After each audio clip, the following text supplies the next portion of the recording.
All right, hello everyone, welcome. We're going to get started in just a few minutes, so sit tight.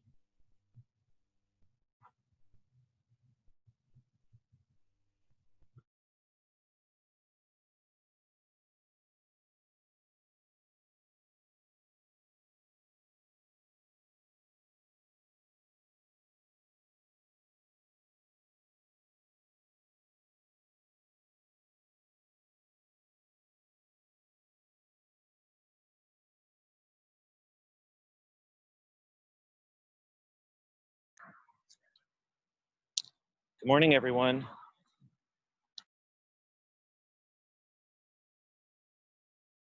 Good morning, John.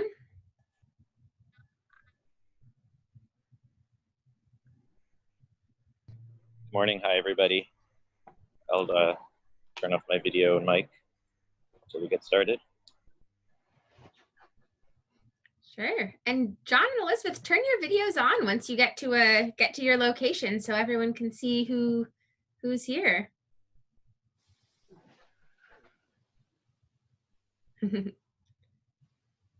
I should just leave it on. If you want. Okay.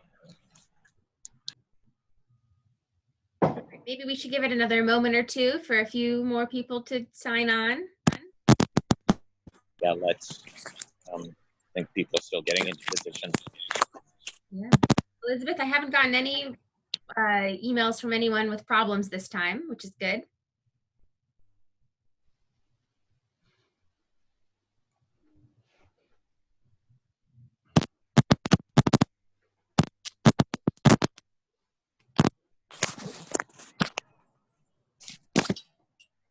Hey, Zoe, will you be able to mute people's mics if they forget to and there's background noise? I will, yeah. That's just Elizabeth right now.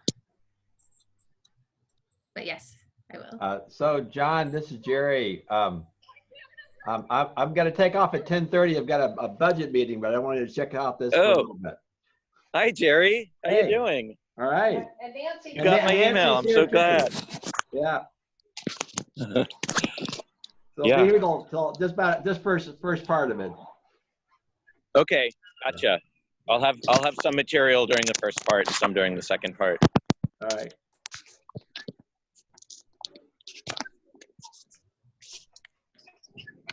It's going to be a recap of stuff you already know, Jerry.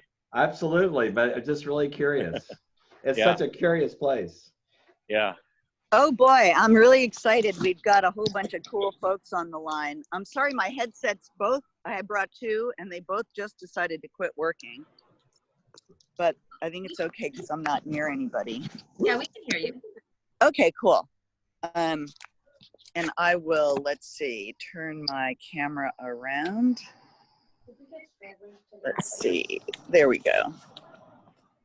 Oh boy, so exciting. Hey, good morning, everybody. Well, first, I'll let you see me. Hi, good morning, everybody. It's Elizabeth Doherty from Holy H2O. Zoe, do you want to say hi? Zoe Greenbelt. Zoe Siegel from the Greenbelt Alliance too. Hello.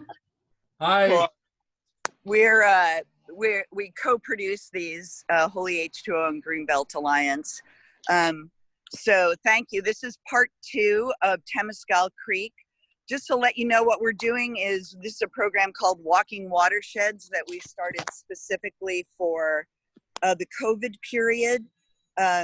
But something that we can do outside of that as well. We're building online interactive walking tours on an app where you'll be able to contribute stories and pictures yourselves, as well as following a tour. You can do it. Teachers can assign it to kids. Parents can walk it with their children. Adults can do it in small groups. And hopefully we'll be able to do it together with you at some point. So this is, we started at the mouth of Temescal Creek, and here I am at the DMV on Claremont. We just got a call from a little Canadian goose somewhere overhead. So I want to start by doing a land acknowledgement and letting everyone know that where we are here and everywhere in the East Bay is on Ohlone territory, or territory that was occupied by the Ohlone for many thousands of years before Spaniards and white people arrived. And so I want to acknowledge and thank the ancestors that came before us, even though they're not my own ancestors or many of our own ancestors. I want to thank them. Thanks, Zoe, for putting that up there, that great picture of Ohlone villages. And I also want to say something about what's happening right now around the United States of America. And, you know, fortunately, we're in Oakland, which is really a beautifully diverse community. And one of the reasons a lot of us choose to stay and live here is because of the diversity, which is really hard to find outside of Oakland. Diversity is a hallmark of successful and sustainable communities, whether ecosystem-wise, human-wise, in every way. We absolutely stand with Black Lives Matter, with our Black and brown brothers and sisters.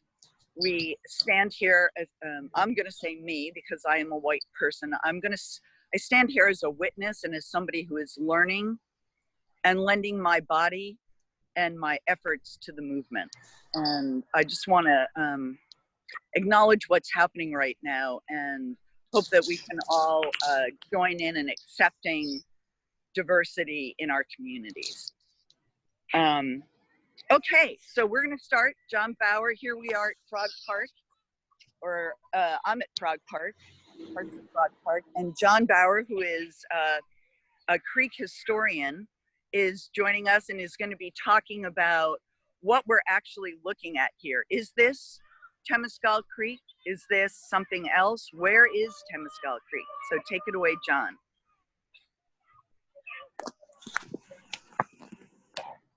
Okay, good morning, everybody. My name is Jon Bauer. I'm going to be speaking about the parts of Temescal Creek I'm familiar with from work I did for my master's thesis in geography at SFSU a dozen years ago. The information is still relevant. And I hope we're going to be hearing from a few other people about different aspects of this part of the creek if they're able to join the call. So I'm just going to start out by trying to pick up from where we left off with the previous Temescal Creek talk that was over at the Shell Mound and the at the mouth of Temescal Creek a few weeks ago. First, I want to cut to Zoe to figure 2, the setting, so people can see where we are. We're kind of in the middle section of Temescal Creek. It's when the map comes up, it's in the white box in the middle of the map, and you can see to the left the mouth, where the mouth is, where we were last time. And Sorry. I think that's still coming up. Everybody, be patient. And I believe part 3 of these tours, Holy H2O's Temescal Creek tours, is going to be at the upper. There we go. In the upper part of the watershed at Lake Temescal, that blue part, and above there. So yeah, that white box right in the middle is where we are today, and we'll be at a couple other locations downstream from there, I believe. And you can see highlighted is the historic course of Temescal Creek. So I'm going to come back to my video. Oh yeah, and where am I exactly? I'm a little bit upstream, if you will, from the DMV parking lot on Claremont. I'm right next to the Highway 24 overpass. There's a dog park here. It's called F.R.O.G Park. It's a greenbelt that connects Rockridge to Temescal. So I think many of you are probably familiar with it. I have to switch my camera so you can see where I am and not look at me. There's Highway 24 and this park.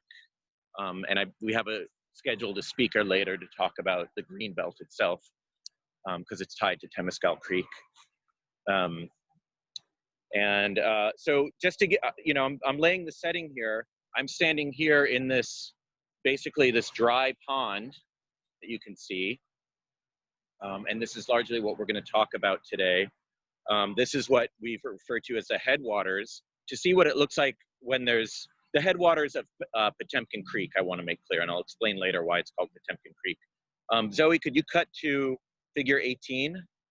That'll show this area actually with water in it. There's a curiosity we'll get to later about why there's no water here right now, which is unfortunate for our tour, but it's life. So that, yeah, there we go. That's when there's water in the creek. And then figure 19 is where Elizabeth is or was, which is over at the DMV on Claremont. And it shows water in that section.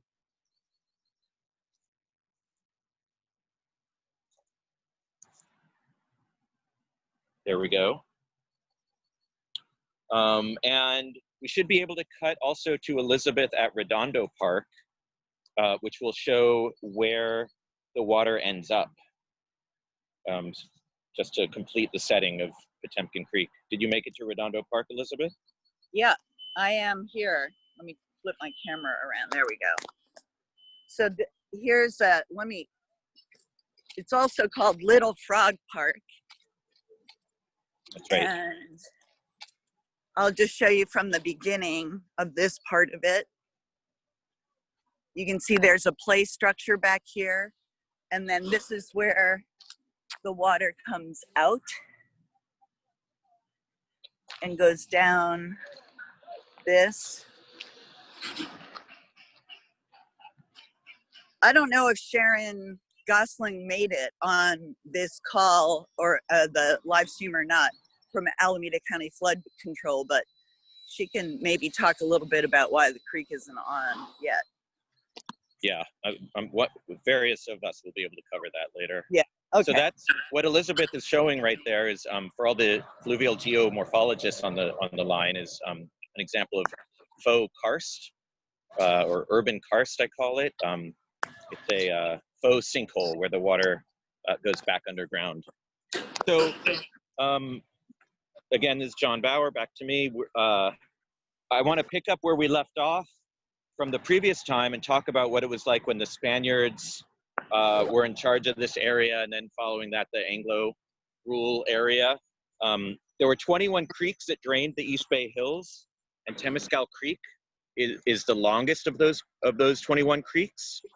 As Spaniards colonized this area, like the Ohlone, they used the creeks for water supply, as a food source. There were salmon swimming in the creeks. Over time, you know, the Anglos settled in here, 1850s, and California became a state. And all through that period, there was increased population in the East Bay, and especially after the 1906 earthquake, I imagine, the population went up.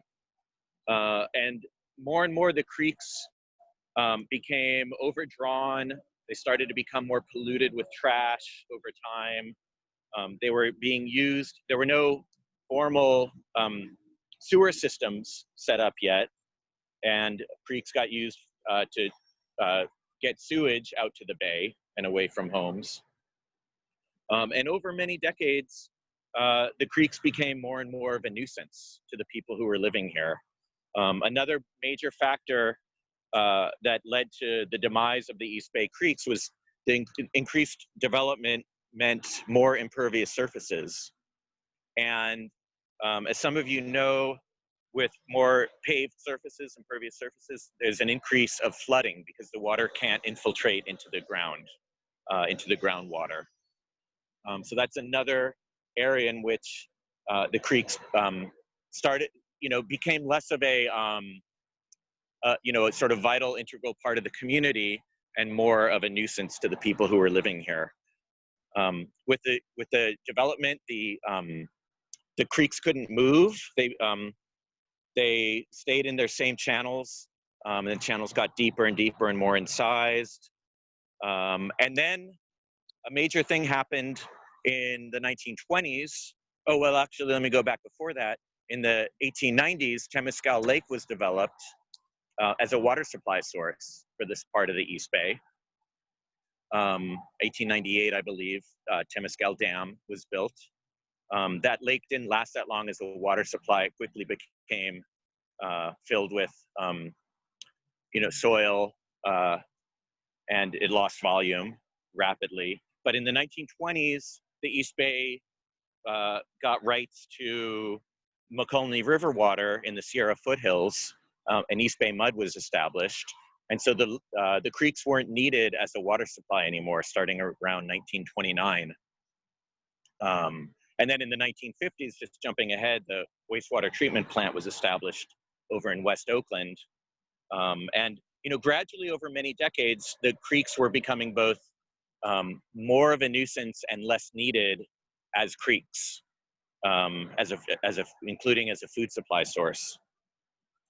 And another major thing that happened on Temescal Creek in particular, more so probably than any of the other East Bay creeks, was it was really impacted not just by development here on the west side of the East Bay Hills, Berkeley, Oakland, San Leandro, that area, but also on the east side of the hills out in Contra Costa County, which is, as Jeff Norman, a Temescal area historian who passed away about a year ago, used to point out, it was really the development on the east side of the hills that killed Temescal Creek, because those people needed to come over here in San Francisco for work, and so Highway 24 was built, which again is right here. Highway 24 was built largely along the utilizing the gradually sloping channel of Temescal Creek. So if we cut to figure 10, Zoe, transportation networks,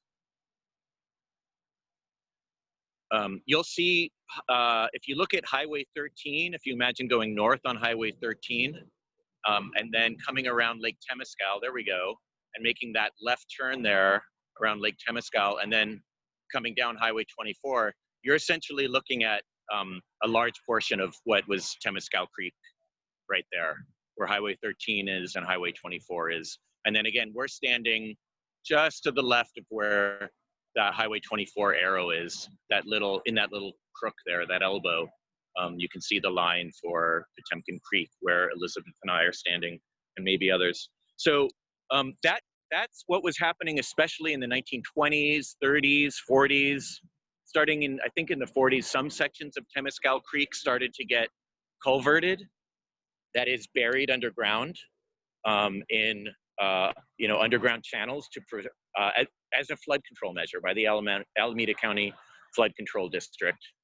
And that brings us to the 1960s, which is where Leonora, who was here in the 60s, was going to cut in with stories of what happened right here in the vicinity of the DMV in the 1960s. Is Leonora on the call? She is not here. Yes, she's not here. I see. Okay, I'm gonna cover what I think she was gonna cover. Her perspective would be really interesting because she confided to me that she was an 8-year-old here in the 1960s, and she remembers a pretty pivotal event for Temescal Creek, which was, you guys might be bored of looking at the scenery. Switch to me for a moment. Yeah, great idea.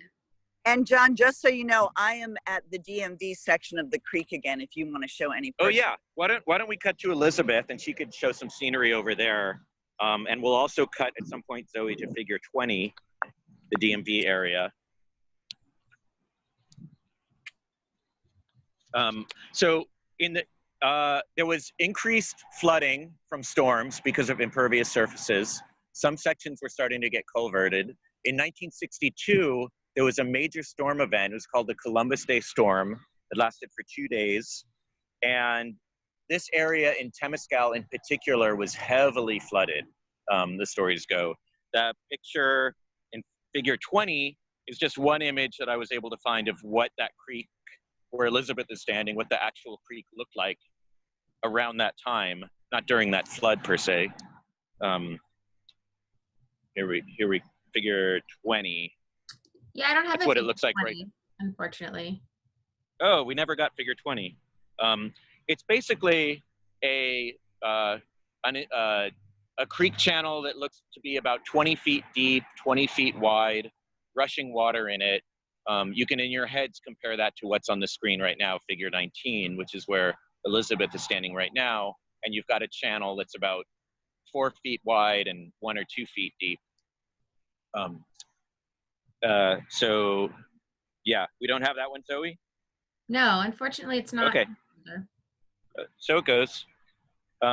So the big event for this part, this middle section of Temescal Creek, was that 1962 flood. And starting after that, a lot of neighbors started advocating for culverting this section of the creek so that it would never flood again. There were more houses built up along the creek. People were concerned about their property values, their destruction of their property.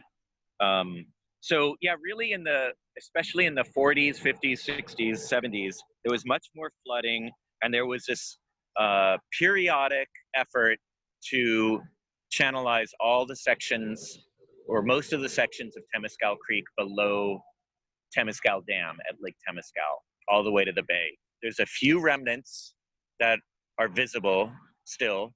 I think we'll have some pictures of those later, of where the creek isn't culverted, but for the most part, it was put underground. This section in particular, the part that we're calling Potemkin Creek, was culverted in the 1970s, and all the way from here, this section from the highway down to around Telegraph Avenue, and then another section between Adeline and San Pablo. And we can cut actually over to Max, who's in Temescal Creek Park, and he can show you what that park looks like. It's built right over the section of culvert that went in the 1970s.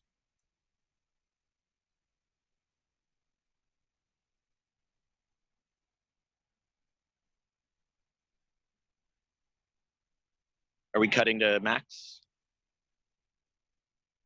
Yes, we are on Max. Max. Oh, we're on Max. Great. Hi, Max. Hello, everybody.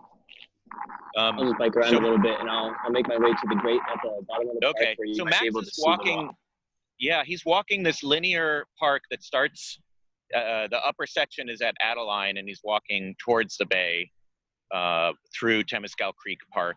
It's a long, narrow park, essentially because it runs over the Temescal Creek channel. And he's going to get to a part where we'll actually be able to see the creek, the underground creek.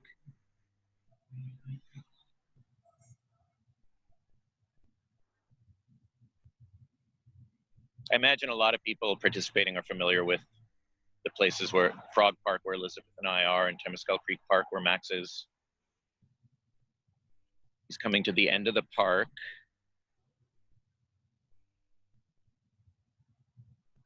And then there's this grate in the ground.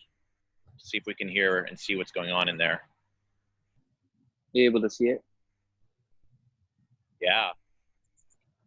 So that, everybody, is Temescal Creek water. And I can show you a version of that where I am in a few moments. Pretty indescript. If you're walking through the park, for the most part, you wouldn't even notice it, I would imagine. So what happened in the 1970s in for these two sections where Elizabeth and I are and where Max is that the flood control district decided to develop a project to culvert this part of the creek. And they put out an EIR for the project in 1972. We can cut to that cover page, Zoe. It's not terribly. Oh, there's a memorial Max is showing at Temescal Creek Park of the creek itself. We have lots of pictures of memorials to show if we can get to them all. Sorry, which cover page? What 14, figure 14 EIR, it's called.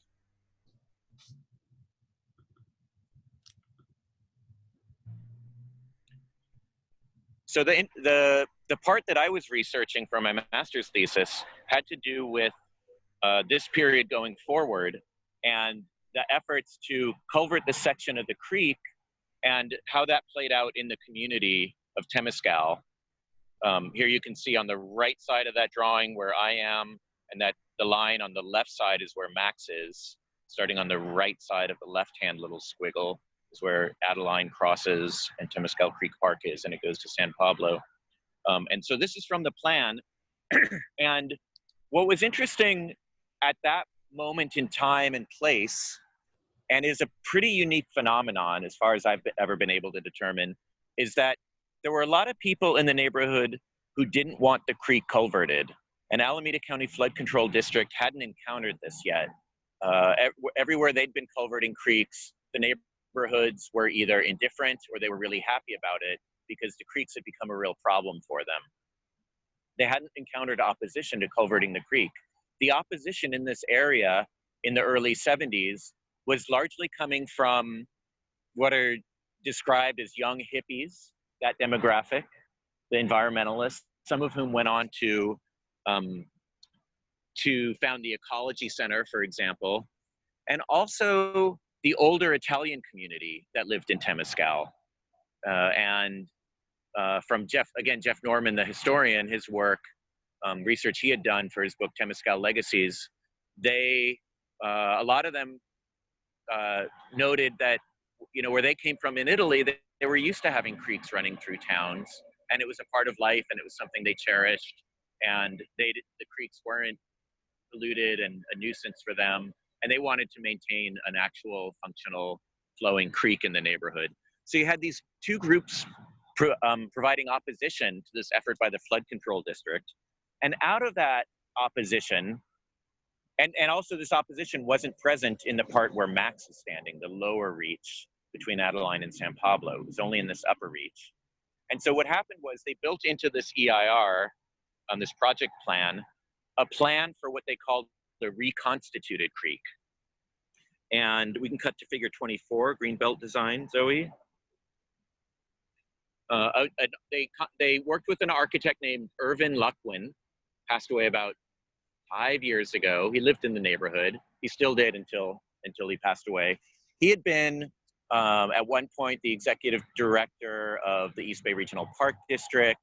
He was chair of an organization called, probably not saying this exactly right, I think it was People for Open Space.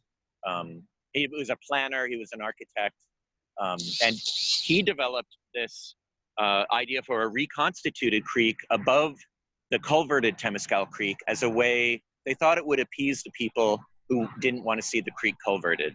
And we can go to... People for Open Space was the former name for Greenbelt Alliance, so we're just coming full circle. Oh my God. I had no idea about that. That is fantastic. Yeah, so Yay! Yeah, that's great. Irvin Luckman was the chair or president, and he would speak out on environmental, at hearings for legislation and whatnot. And so they had him do this drawing, or he actually, I think, as I recall, he proposed this idea. And if we can cut to the, also to figure 25, the pump.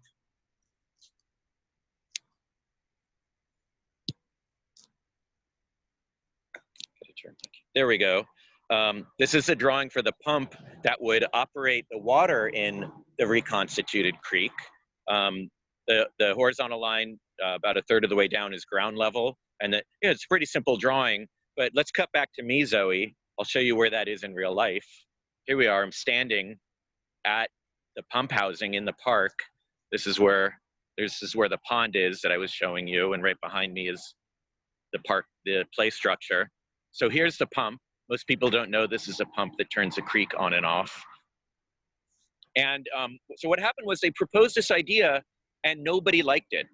The people who wanted the creek to remain open and accessible, they just didn't give a damn about this idea. To them, it wasn't going to be a creek. And the people who wanted it culverted didn't care one way or the other. Nobody really wanted this thing. And I think at this point, were we going to cut to, oh wait, we're not quite on Thersa yet, but this thing. But just so you know, Thersa is almost here. Okay, great. I'll talk for a few more minutes and then, well, I'll talk until she jumps in. Let her know that to just jump right in when she gets here, because she will talk about the 90s. I'll get us to the 90s. This creek was put in the 70s, but nobody wanted it. And the Flood Control District, more than anybody, didn't want it because they were going to have to operate it. And they didn't want to do that. That's not the business they were in. And it basically languished for 20 years. It was this green belt that a lot of people are familiar with, the F.R.O.G Greenbelt connecting Rock Ridge and Temescal, was actually fenced off. Most of it was fenced off for about 20 years. The pump wasn't turned on. The creek didn't run. It was blocked off to everybody except those who had backyards, I think, abutting it. Because it was this idea that it was a compromise measure that nobody was interested in. And literally for 20 years, and people who grew up here will remember this. If Robin Grossinger gets on the call, I think he can speak to this, that it was here and the reconstituted creek was here. Temescal Creek was culverted, mission accomplished there, but nothing happened with it until the mid 90s or the late 90s. Do we have Theresa? Or while we wait for Theresa, why don't we take questions for this point up till now? Do we have any questions, Elizabeth, or I can address? Or Max? I can't look at the chat. I don't have any questions, but Stuart has been sharing a lot of great information. Stuart, is there anything you want to add? Well, I used to live in Emeryville. I now live in Rock Ridge, and where I used to live in Emeryville was right near where the Temescal Creek Park is. And my wife and a number of other activists in the area in the mid-1980s convinced the city and City of Oakland and the Flood Control District to open it up and create a park. Up until then, it had all been fenced off. Do you say 80s, Yeah, Stuart? it was actually, Okay. I think, opened in 1985. Yeah, so that culvert was put in probably around 75. And then you're saying 10 years later that park went in. Right. And then just down from there, there's actually a community gardens, Right. which is kind of in some backyard Which is on top of neighborhoods. the culvert. It's on top of it. And so a lot of what happened along these middle sections of Temescal Creek is that there were different easements put in place on the properties. In some places, the property for the culvert was just given outright to the abutting property owners. And in some cases, they were allowed to build over the culvert. In most cases, they were not allowed to build over it. The Flood Control District maintained an easement which prevented them from building it so that they could get to the culvert if there was a need to do repairs. So Right, and that's why that community garden is there. Exactly. Because the easement prevented it being Yep. built on. And we're not going to get fully into it today, but there was a lot of the research I did 12 years ago was on the different parcels below this part, the Potemkin Creek Park, and how different easements, different rules on the different easements on the different properties led to different types of development. So in some places you can't build on it, some places you can, and that's actually had an impact on the built environment. So that park, the park and then the community garden that Stuart is talking about, and then the backyard space between there and San Pablo Avenue, all of that, the Flood Control District maintains an easement that no permanent structures can be put there. And John, you know why it's called Potemkin Creek? Yeah. So I was definitely going to come to that. Why don't we come to that now while we wait for Theresa? Yeah. Teresa's almost here, but let me ask Zoe to put up the pictures of below.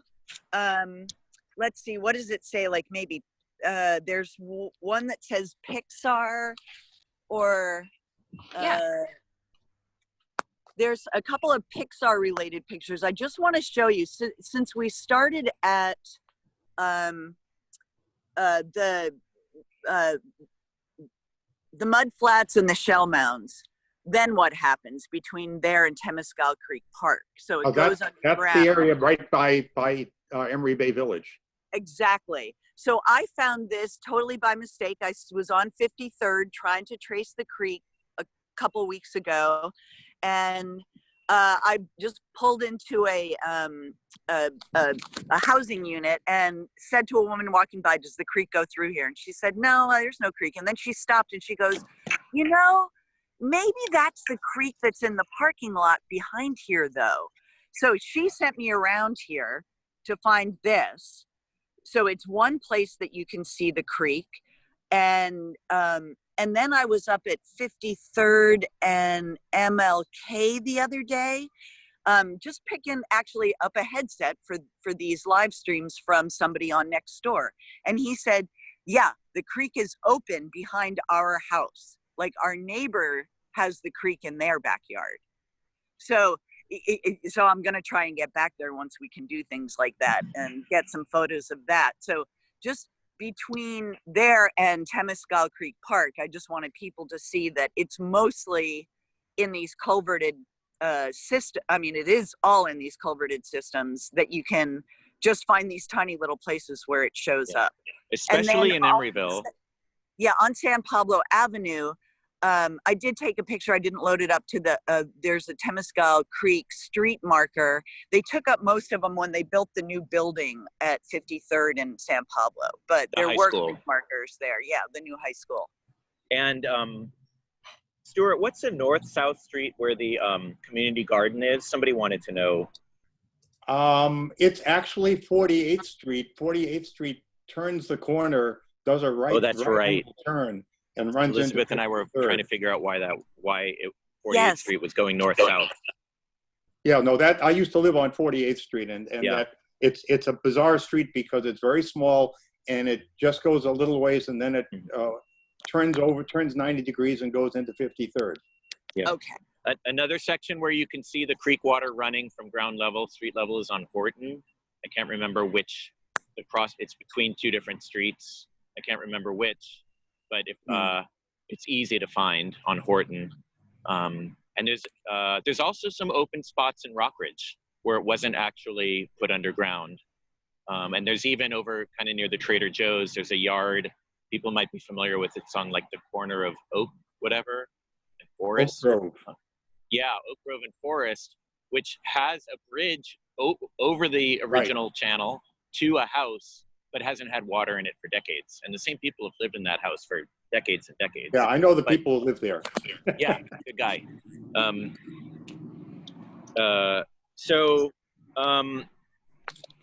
Yeah, so that, you know, those are all sort of remnants of the creek. And where I am, Potemkin Creek is another remnant of the creek. So if we still don't have Thersa, I'll just talk about why. Theresa's here. Is she? Let's hear about the development of the Greenbelt then. Yeah, so John got us, because poor Thersa just got here.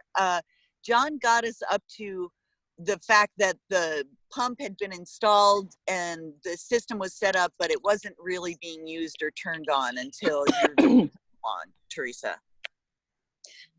excuse me.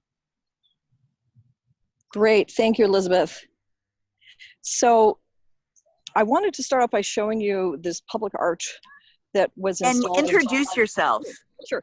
Thersa Nelson, I'm the co-founder of F.R.O.G Park, and I'm standing here near the DMV in front of a public art element that was installed in 2009 related to this 20-plus year project of creating a community park from these various pieces of closed property along Temescal Creek. It includes these beautiful brass figurines of the Cooper's hawk and Pacific frog and rainbow trout and western terrestrial gardener snake, California newt.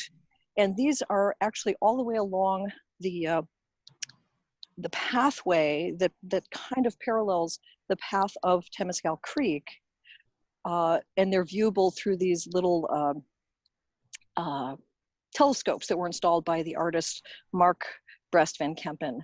And so let me go ahead and say a few words about this, then I can walk up to Big Frog. So I'll just keep this on this beautiful Cooper's hawk because it's so lovely. So in the late 1990s, I, along with a group of parents that I knew from our Rockridge babysitting co-op, got together to try to figure out if we could find a place to build a community park.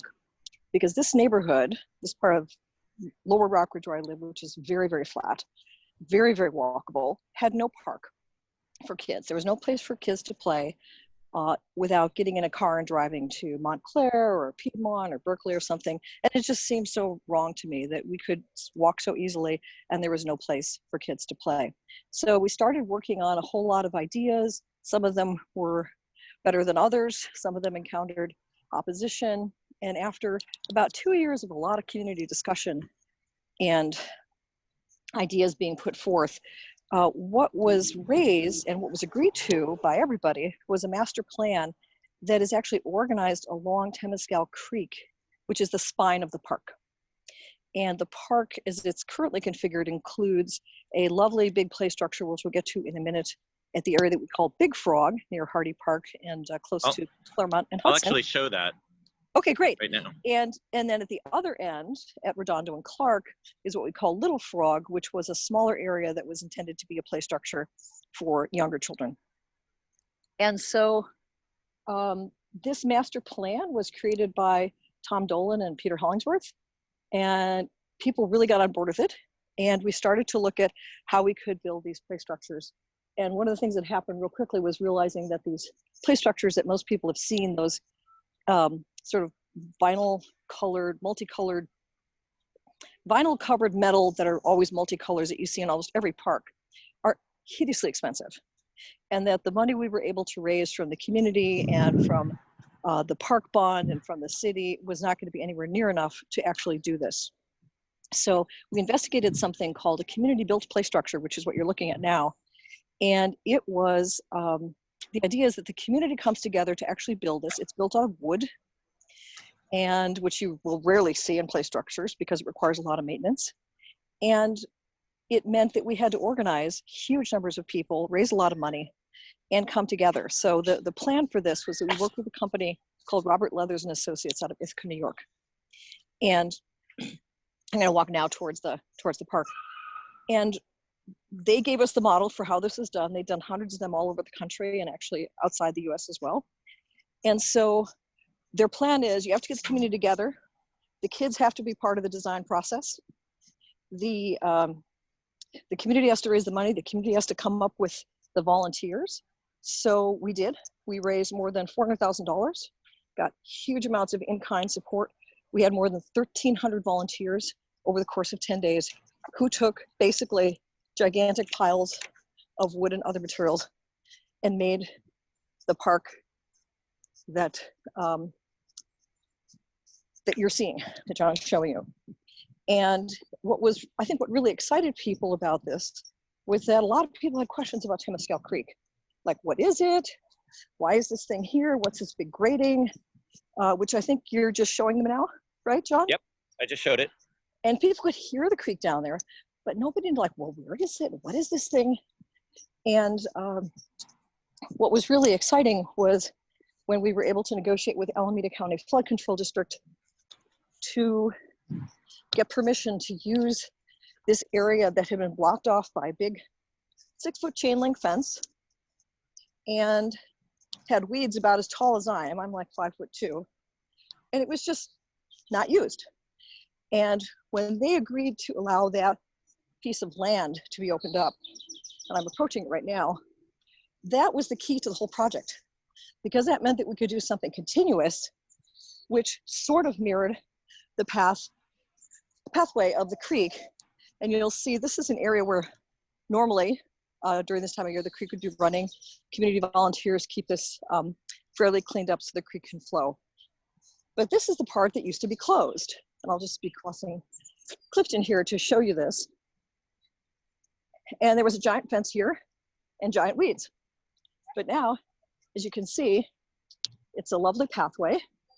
On our left is one of the public art elements that I mentioned to you. This particular one is fixed on the Cooper's hawk, which is located in that tree. And so this meandering pathway was intended to follow the path of the creek as far as we could tell where exactly it went. And throughout the pathway, there are animal footprints embedded in the concrete of different animals that were native to this area. To, again, remind people of the wildlife that was here and also of how it was used by people for centuries. This area, which is a lovely little sitting area, is going to become our new butterfly garden. There used to be a massive tree here that blocked all the light, and when it fell down in a storm, create an opportunity for us to put in a butterfly garden, which we're going to be doing as soon as we get the final permission from the city. Can I, Theresa, what inspired you to do a butterfly garden? My older brother is a wildlife artist, and one of his specialties is butterflies. And I mean, who doesn't love butterflies? And having the idea of having a butterfly garden that's planted with, you know, pollinator plants would, I thought, be beautiful and also really educational, interesting for children. Because sometimes in some areas where those pollinator plants don't exist, you're just not going to see butterflies. And this seemed like a really important way to share that, and we're hopeful of that soon.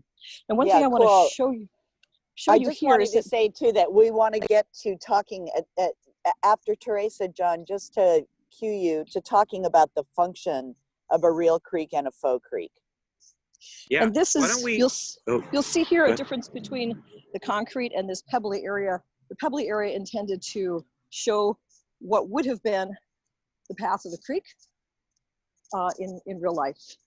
And this, as John showed you, is our magnificent play structure, which was what was built by 1,300 volunteers, and took a lot of work to get special permission from the city to be able to do this. And there we go. And here's John. Theresa, you could address there are two questions in the chat that I saw. One is, why is it called Potemkin Creek? And I think both you and I, because we independently of each other started calling it that, you long before me. And then we also want to see if we can get to Sharon Gosling from the flood control district. So could you start with why, you told me once that you were calling it Potemkin Creek ages ago. Right, early on when I began to realize that, oh, the real creek is down in a culvert, and someone that I knew called this the fake creek, because remember, we didn't have a whole creek pathway. We just had that little bitty pond area that you see here near where John is. And I was like, well, fake creek just sounded weird. And then Potemkin was something that someone else had actually suggested to me, and I began to use it. And then I realized, well, it's kind of pejorative. So then we all settled on faux creek. John used that term in his paper. But now we call, actually, you know, when we do the community cleanups, we call it the creek. And the kids that play in it know it as the creek. But the creek itself is, particularly in the winter, is really quite a mighty thing. And I'll tell you that a member of our F.R.O.G committee has been down where that access point is by the grading, to see what that creek is actually like. Yeah. And we actually showed the drawing of the pump. Yeah, it's pretty amazing. And for F.R.O.G, I'll just, as I finish up here, we're the folks who do semi-annual maintenance projects. We've helped raise all the money to build the park, including the new equipment that's over there. And one of our long-term hopes is to work with the Alameda County Flood Control District to put in a new pump that will allow this creek to run 24 hours a day, 365 days a year. Because that's the only way we would ever have any actual real wildlife here, because when it goes dry for 6 months, you know, nothing can survive. So let me explain about the functioning of the faux creek, Potemkin Creek. So I started calling it Potemkin Creek when I was doing my master's thesis. For those of you, some of you know this, some of you don't. What is a Potemkin village? That's where Potemkin Creek comes from.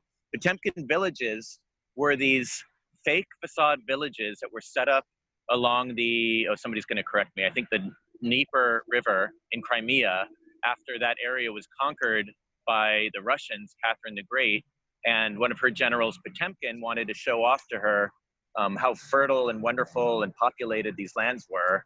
And they weren't that heavily populated, so he built these fake villages for her to see as she sailed down the river to survey that area. That story, of course, has now been debunked. So the whole story of Potemkin villages is actually a kind of a Potemkin story, but it lives on, the concept lives on. And so I started calling this, it was actually a friend of mine, Todd Siders, and I was telling him about my thesis, came up with the idea Potemkin Creek. I hadn't met Theresa yet and heard that she'd thought of it as well. And the idea being that this creek that has, as Theresa said, people have come to know as Temescal Creek, isn't the real creek. And perhaps it's perhaps it's here as a way to either sanitize the idea of and the function of urban creeks, or as she showed you all the replicas of Cooper's Hawk and other items.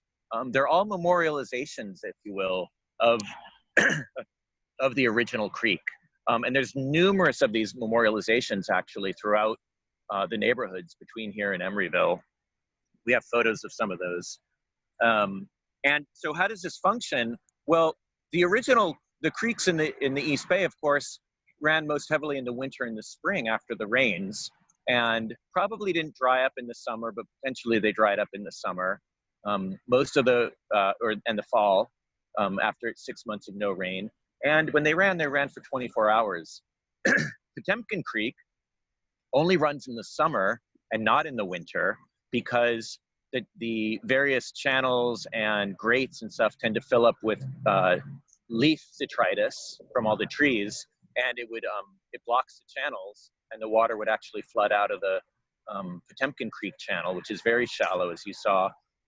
And they also only turn the pump on during the day. I'm not sure why. Maybe Sharon can address that.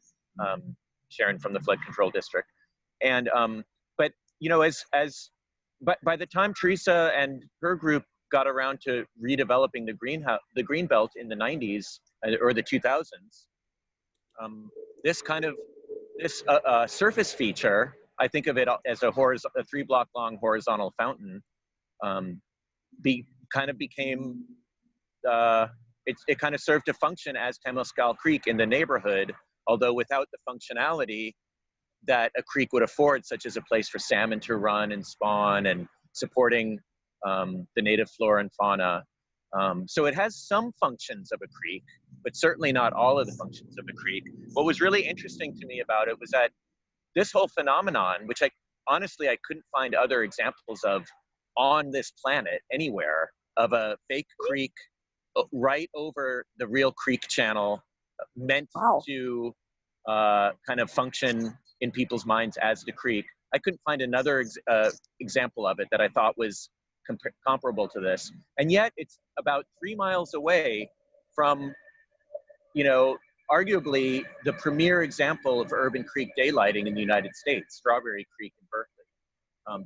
That is often held up as like the best example of trying to re-achieve some of the functionality and using community input to do that, to daylight a previously buried creek.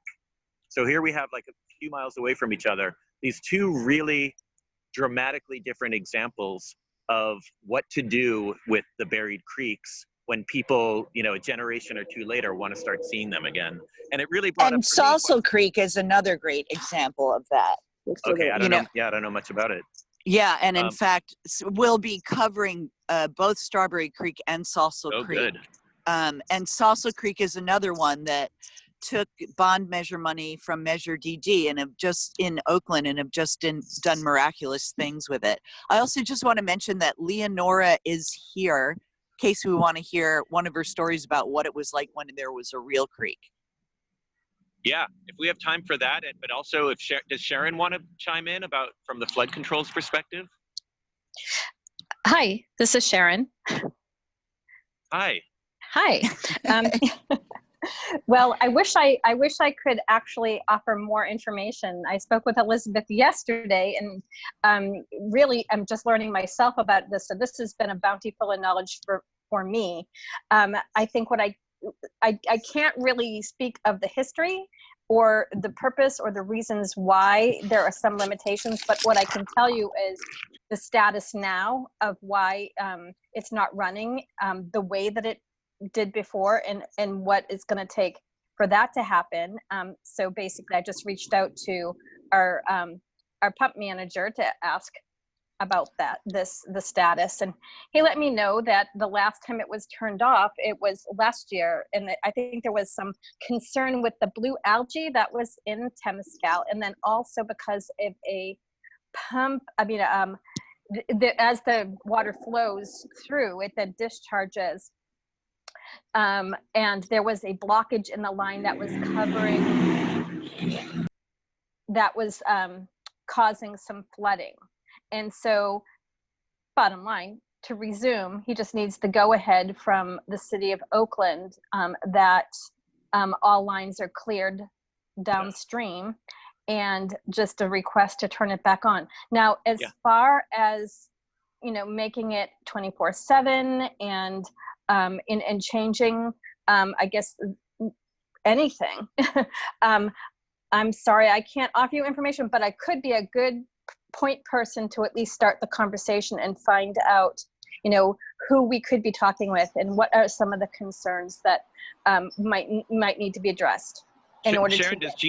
does Gene Mazza still run the pump? No, he's gone. He retired. Ah, he retired. Okay. So yeah, I was gonna say, we'd love to work with you on that, because we worked with Gene for so many years, and he was really responsive and helpful. And so yeah, let's keep the conversation going. And actually, Leonora can give you an update on where things stand with the city clearing that blockage.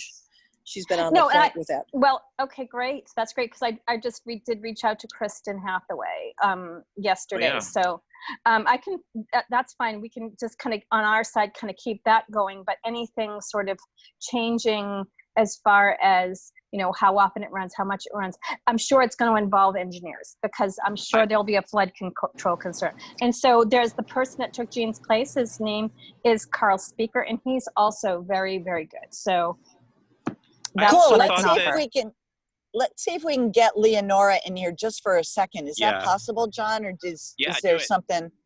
No, Leonora, we missed Leonora earlier in the show, talking about what the creek was like when she was a young lady. Not a lady. Not a lady. Go ahead. Well, I've been working with. I can't hear. Oh, wait, we're not hearing you. Why don't you just pull that headset out and I'll turn my mic off. Also, while she's doing that, you know, I thought one of the reasons it's not running this year is because of the pandemic and the annual Earth Day cleanup to clean out all the blockages didn't happen. There's also a continuing issue with when there's E. coli contamination at Lake Temescal at a certain level. They did not want this to run. It's why we now have a sign here warning parents to make sure they wash their kids' hands after they play in the creek, because although there are multiple sub-creeks that feed into this, they don't all have E. coli, but that's how. Yeah. I have a photo of a sign that was posted right behind where you're standing a few years ago, Teresa. Yeah. For the annual Earth Day cleanup, and the sign actually referred to, if we could get the creek channel cleaned up, they will turn on the creek. And I thought that was really interesting to have on that sign for everybody to see, that the idea that the creek could be turned on or not. And we clean it every year for Earth Day, but of course that didn't happen this year. Right. Is Leonora ready?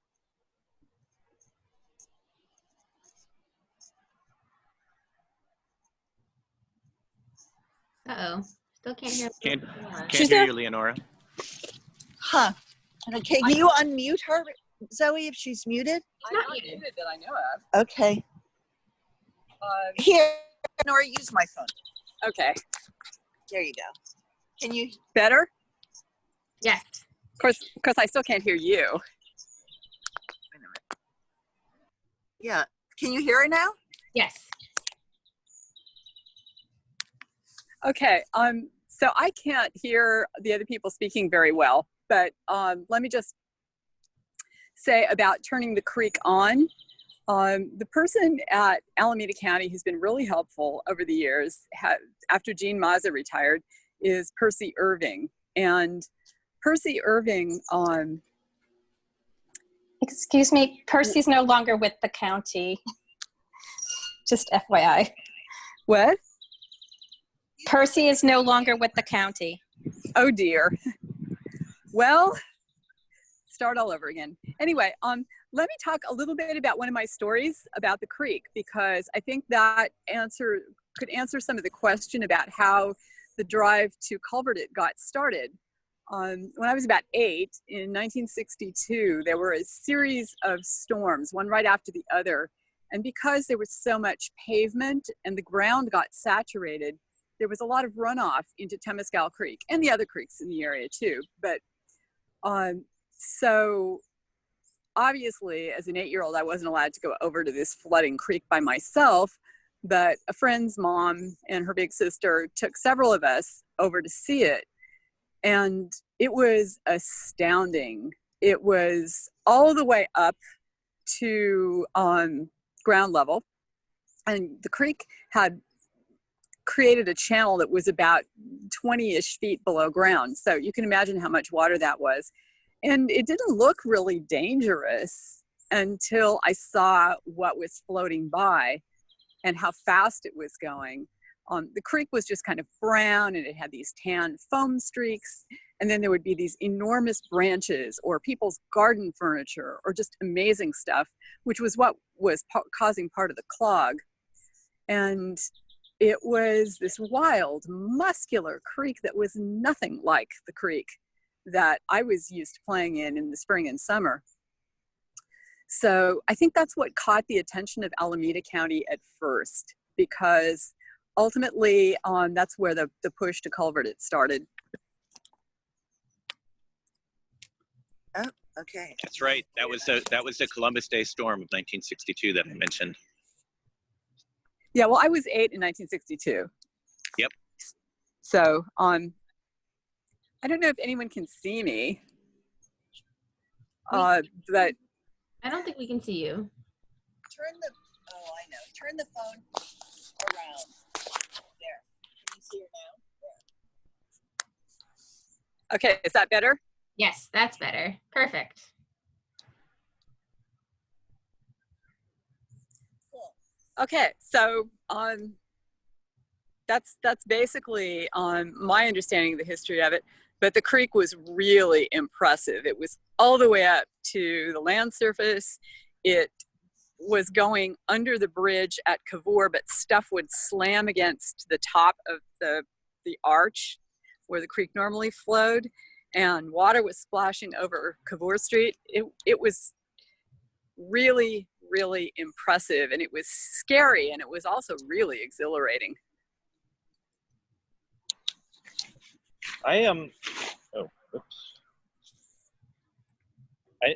Hi everybody. I don't know if we have to go because it's 11, but I wonder if we could try to address Susan's question about Little Temescal Creek.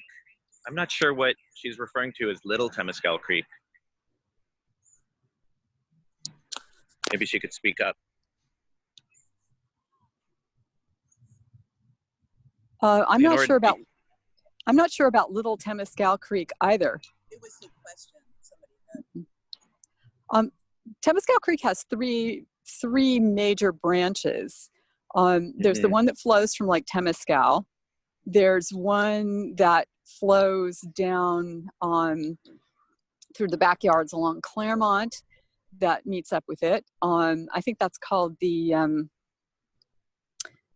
oh dear, blank. It begins with an H. Harwood, yes. And then there's a third branch that flows down in the canyon that Vicente Road winds up on the hill on the other side of Tunnel Road. And Susan says it's on Presley Way. I don't know where that is. Yeah. Okay. Is it by the monastery? Your mic isn't on. Is it by the monastery? Off Chabot? Yeah, yes, and that's Temescal Creek. That's a daylighted part of the creek, but it's on private property. Right. I've been there, but yeah, just want to stress, not open to the public by any means. I'm not even sure it's daylighted. I don't think it was ever. Well, I mean, enclosed. it's not daylighted. It's the way it was originally. How should I say that? Hopefully that answers your question, Susan. That is Temescal Creek. If you're talking about the part by the monastery and Chabot Road and Keith Road. Yeah, that's actually a major branch. 5733 Presley. We can all go visit there. Anyone to visit 5733 Presley Way. Thank you, Susan. Yeah, but again, realize that it is private property, and that's the address of the house next to where you can sort of hear the creek there, but don't go over the fence. We don't want anyone to get in trouble there. It's her private property, so it's hers. Well, she says it's daylighted, so maybe you know, the way I use the term daylighted is it was buried underground and then re-exposed. So maybe maybe that's what happened there. I'm not exactly sure. There's every little section of Temescal Creek has its own history. Yeah. And that's why we're doing this section by section. Yeah. So because talking about this is completely different than talking about the mud flats or down at base. Hard to hear you. Oh, you can? Can you hear me better now? No, it's very quiet. Not now. Nope. Can you hear me better now? Nope. Here. Are there any other questions from the other participants? I'm going to go back to here. Here we go. There you go, Elizabeth. Okay, now it's better. I just traded. Leonora's phone was having an issue, which is why you couldn't hear her, and then I grabbed her phone. Anyway, next we'll be going to Lake Temescal and talking about the history up there, which again is completely different. So it'll be really fascinating when we get up there. Are there other questions, or John, or is there anything else you want to say in wrapping up? John? Okay, hi. No, just that I hope we've all piqued people's interests further in the local creeks and understanding their history. Yeah. Oh, and I think, is my thesis being shared, Zoe, in the chat so that people can read? It goes into much more depth on economics and the concept of socio-nature or second nature. What is nature? What is culture? Is there really a distinction? So that's resource some people might be interested in. That's a great idea. Thanks for putting this There it all is. together. Thanks for putting this all together, Elizabeth and Zoe and all the folks that are supporting you. Yeah, Yeah, thanks, everybody. absolutely. And thanks for all the work you guys are doing to have kept this park, created the park and kept it moving. It's just fascinating to me. You know, John was talking about how, you know, he'll sometimes come here when there's the market, the farmer's market, and just stand next to people and talk to them about the creek. And it's true, people just don't know that this isn't a real creek, even though it's running and not running at really strange times. So it's just, you know, it's more info about how much we don't know about the places that we live and all the water moving under our feet, and what an amazing wonderland the East Bay once was in terms of ecosystems, habitat, and wildlife, and how much work we have to do to reconnect ecosystems so there is functional habitat again. So thank you everybody for coming. Really appreciate it. Sorry we went over a little bit, and yeah, great to have you all. Stay tuned for the next one. Sign up for the Holy H2O and Greenbelt Alliance newsletters. And if you feel like giving a donation, that's, you know, it all goes straight to this project. Okay, thanks very much. Thanks everybody for the comments and the chats and your participation. Stay safe. You, John and Elizabeth. Thank you. Wonderful. Bye. Thank you so much. Bye all.